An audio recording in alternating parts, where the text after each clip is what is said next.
அவை பிராட்டி என்ன சொல்லுவாங்க, கூண் குருடு செவிடு தவிர்த்து பிறத்தல் அறிவு. இந்த மாதிரி மானிட பிறகு கிடைச்ச பிறவியாவது நம்ம நல்ல விதத்தில் பயன்படுத்தணும்னு அந்த அம்மா சொல்லியிருக்காங்க. பிறவி பயனை அடையணும். நம்ம அப்படி இருக்கும்போது நம்ம பாடம் பண்ணிட்டு இருக்கோம். இந்த நேரத்தில் வந்து ஒரு கண் பார்வையில் இருக்கு, சில குறைபாடுகளாக ஆப்ரேஷன் பண்ணணும்னு நான் பண்ணிக்கலாமா? அதனால இந்த அபியாசம் செய்யறதுனால எந்த ஒரு பாதிப்பும்? எந்த ஆப்ரேஷன்? ஆப்ரேஷனு லேசர் ட்ரீட்மெண்ட், கண் ஆப்ரேஷன். கண் ஆப்ரேஷன் யார் எல்லாருக்குமே சொல்கிறேன். யாராவது கண் ஆப்ரேஷன் பண்ணவங்க இருந்தாலும் சரி, இல்லை பண்ண போகிறவங்களா இருந்தாலும் சரி, 6 மாதத்துக்கு இந்த பாடம் பண்ணக்கூடாது. ஏன்னா இந்த மூச்சாகப்பட்டது 2 கண்ணில் தான் ஓடும். இது ஆப்ரேஷன் பண்ண கண்ணுக்கு ஓடிச்சுன்னா கண்ணு கலங்கின மாதிரி ஆகிடும், பார்வை அடிப்படும். அதனால் தயவு செய்து யாருமே கண் ஆப்ரேஷன் பண்ணுறவங்க இந்த பாடத்தை ஒரு 6 மாதம் நிறுத்தி வைங்க. நிறுத்தி வச்சுட்டு அப்புறம் பண்ணுங்க, ஒன்றும் பிரச்சனை இருக்காது. ஆனால் ஆப்ரேஷன் பண்ண உடனே இதையும் பண்ணிங்கன்னா கண்ணுக்கு டேஞ்சர் ஆகிடும், ஜாக்கிரதையாக பண்ணுங்க. ஏன்னா இந்த காத்தாகப்பட்டது ரொம்ப பொல்லாதது, கண்ணை கலக்கிட்டோம். கண்ணை கலக்கி போச்சுன்னா ஆப்ரேஷன் பண்ண உடனே சண்டை போட்டு வந்த நம்மக்கிட்ட ஒரு சீடர் ஒருத்தர் போய் கண் ஆப்ரேஷன் பண்ணின்னு வந்தார். ஜெகதீசன் அவர் பேர்.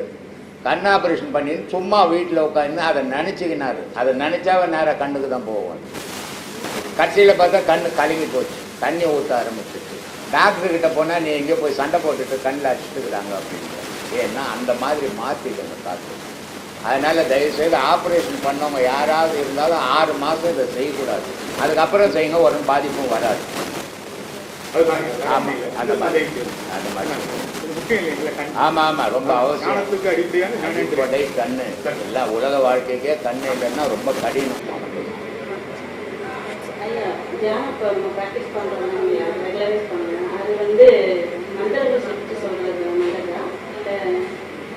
மந்திரத்தால என்னம்மா வரும் சொல்லு, ஏதாவது சொன்னீங்கன்னா நான் தெரிஞ்சுக்கிறேன். மந்திரம் சொல்றதே வந்து கடவுளுக்கு அது சம்பந்தம். எது வாயாவன்னா சொல்லு. நமச்சிவாயான்னா என்னது? கடவுளா?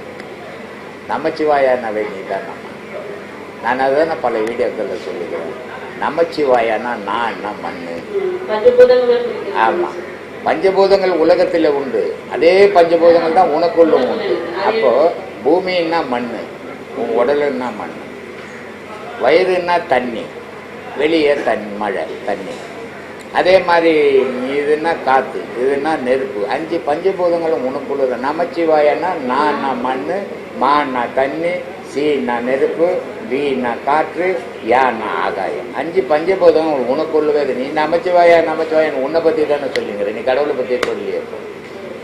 அதனால மந்திரம் சொல்றது, கோவிலில் சொல்றது, மதங்களில் சொல்றது, எல்லா மதத்திலையும் மந்திரங்கள் உண்டு. ஆனால் இந்த மந்திரங்களால் கடவுளுக்கும் மந்திரத்துக்கும் சம்பந்தமே கிடையாது. கடவுள் மந்திரத்தில் உட்பட்டவன் கிடையாது. மந்திர தந்திரம்லாம் அப்பாற்பட்டு அதை கடந்து நின்றவன் தான் கடவுள். ஆனால் இந்த மந்திரங்கள் எதுக்காக சொல்லப்படுது, இந்த ஜபங்கள் எதுக்காக சொல்லப்படுதுன்னா தன்னுடைய மனம் நீக்கிறதுக்காக சொல்லப்படுறதை தவிர அதுக்கும் கடவுளுக்கும் சம்பந்தமே கிடையாது. இந்த மனம் நீக்கிறதுக்கு தான் நம்ம யோக பயிற்சி கொடுக்குறோம். அப்புறம் இதை செய்ததுக்கு நான் அந்த மந்திரம் சொன்னீங்கன்னா உன் மனம் நிற்கலன்னு தானே அர்த்தம். அதனால இந்த பாடத்தை முழுக்க உங்களுடைய உயிரையே நினைச்சு செய்யும் போது தானா மனம் அடைகிறது. அதனால தானே பட்டினத்தார் சொன்னார், அட்டாங்க யோகமும் ஆதாரம் மாறும் அவித்தை 5 விட்டேறி போன வெளிதனிலே வேப்பொன்று கண்டேன், வட்டாகி செம்மதில் பாலூர உண்டு எட்டாத பேரின்பம் என்ன விழுகியதுன்னு நான் சாப்பிட்டேன்னு சொன்னேன். அட்டாங்க யோகம் செய்கிறேன்பா, ஆதாரம் 6 செய்கிறேன், அவித்தை 5 செய்கிறேன். ஆனால் இதனால் என்ன பயன்? கடவுளை அடையலாமான்னா இதனால் கடவுளை அடையவே முடியாதுப்பா. அப்போ இதை கடவுளை அடைய முடியாது. இதெல்லாம் ஏன் செய்யணும்னா, கடவுளை அடையணும்னா உன் மனம் நிற்கணும். மனம் நிற்கணும்னா நீ இதெல்லாம் செய்தீங்கன்னா தான் மனம் நிற்கும். இது மனம் நின்ன பிறகு தான் கடவுளை பார்க்கும். அதனால சொல்கிறாரு, இதெல்லாம் கடந்த பிறகு வட்டாகி செம்மதில் பாலூர், ஆஹா நான் சாப்பிடலான்னு இருந்தப்பா, அது என்ன சாப்பிட்டுச்சுப்பான்றது. அதனால் மனம் நிற்கிறதுக்கு தான் மந்திரம், யோகம், ஜபம் எல்லாம் மனம் நிற்கிறதுக்கு தான். மனம் நின்னால் மட்டும்தான் கடவுள் தெரியும். அப்போ மனம் நின்னா என்ன ஆகும்னா, மனம் நின்னா பணமாக போயிடுவான் மனுஷன். ஆனால் அந்த மனமாகப்பட்டது ஆன்மாவோட போய் இணையும் போது மனுஷன் இருப்பான். கடவுள் தெரியும், உலகம் தெரியாது. உலகம் தெரியும் போது மனம் ஆன்மாவிலிருந்து பிரிஞ்சிடும். உலகம் தெரியாது, கடவுள் தெரியும். உலகம் தெரியும், கடவுள் தெரியாது. மனம் ஆன்மாவோட இணையும் போது கடவுள் தெரியும், உலகம் தெரியாது. இதை முக்கியமா புரிஞ்சுக்கணும். எல்லாருக்கும் சேர்த்து தான் சொல்றேன். மனம் ஆன்மாவோட இணையும் போது இந்த உலகம், ஊடு வாசல், ஜனம் எதுவுமே தெரியாது, கடவுள் மட்டும் தெரியும். மனம் ஆன்மாவிலிருந்து பிரியும் போது உலகம் மட்டும் தெரியும், கடவுள் தெரியாது. இதை தான் சொன்னா, கண்டவர் விண்டதில்லை, விண்டவர் கண்டதில்லை. நீ பார்த்த இடத்துல இருந்து இங்க எழுத முடியாது, எழுத இடத்துல இருந்து பார்க்க முடியாது, பேசுற இடத்துல இருந்து அதை பார்க்க முடியாது, பார்க்குற இடத்துல பேச முடியாது. அதனால கண்டவர் விண்டதில்லை, விண்டவர் கண்டதில்லை. நான் பார்த்தவன் இங்க பேச முடியல, இங்க பேசுறவாங்க பார்க்க முடியல. அந்த மாதிரியான நிலையை உருவாக்கணும். இந்த மனத்தை போய் ஆன்மாவோட இணைக்கிறதுக்கு முயற்சி பண்றது தான் யோகம். நான் பல வீடியோக்களில் சொல்லிக்கிறேன், தனித்தனியா இருக்கிற பொருளை ஒன்று சேர்க்கறது யோகம், ஒன்று சேர்ந்தால் ஞானம் அப்படின்னு.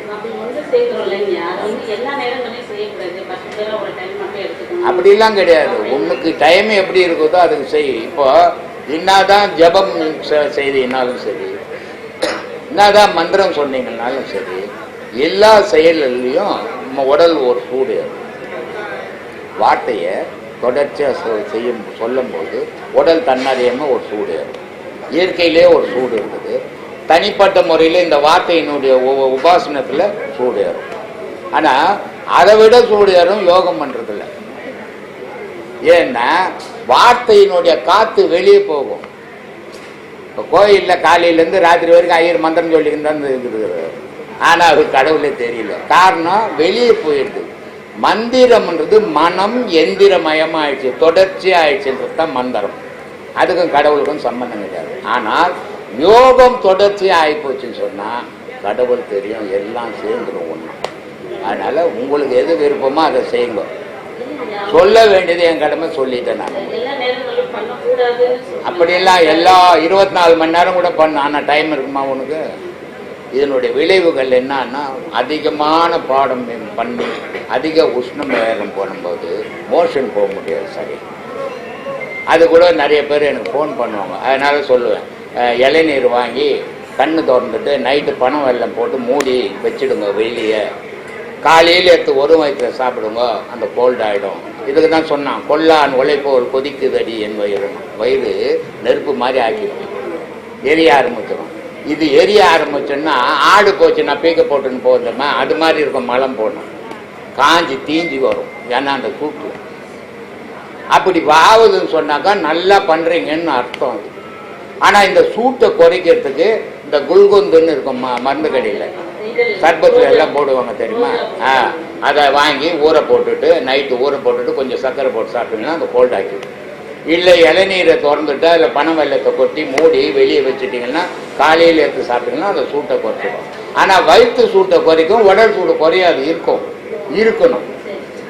அதனால் அந்த மாதிரி பழகணுமே தவிர நீங்கள் 24 மணி நேரம் இதை செய்ய முடியுமா? எல்லாம் வழியே எடுத்துக்கும்.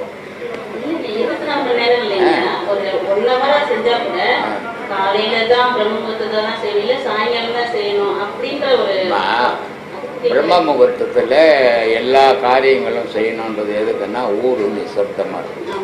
அந்த நேரத்தில் எண்ணங்கள் சிதறாது இருக்கிறதுக்காக அந்த நேரத்தில் செய்ய சொல்கிறது. அதனால் அந்த நேரம் உங்களுக்கு வாய்ப்பு இருந்ததுன்னா செய்யுங்க, இல்லை நைட்டு செய்யுங்க. 1 மணி நேரம் தான் செய்யணுன்றது, 3 மணி நேரம் கூட செய்யலாம். எத்தனை பாடம் வாங்கியிருக்கிறீங்க? இப்போதான் வாங்கவே போறியா? அப்போ நான் என்னமோ ஒரு 10 பாடம் வாங்கியிருப்பேன்னு பார்த்தேன். ஆமா, ஏன்னா ஆரம்பமே எப்படி இருக்குதுன்னு டேஞ்சரா இருக்கும் போல இருக்குதுன்னு கேட்டுக்கிற மாதிரி இருக்குது. அதனால உபதேசம் எல்லாம் வாங்கி அப்புறமா கேட்கலாம்.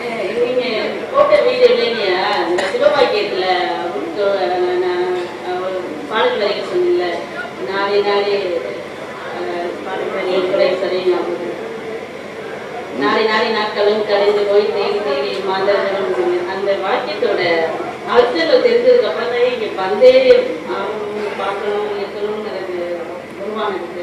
ரொம்ப சந்தோஷம்.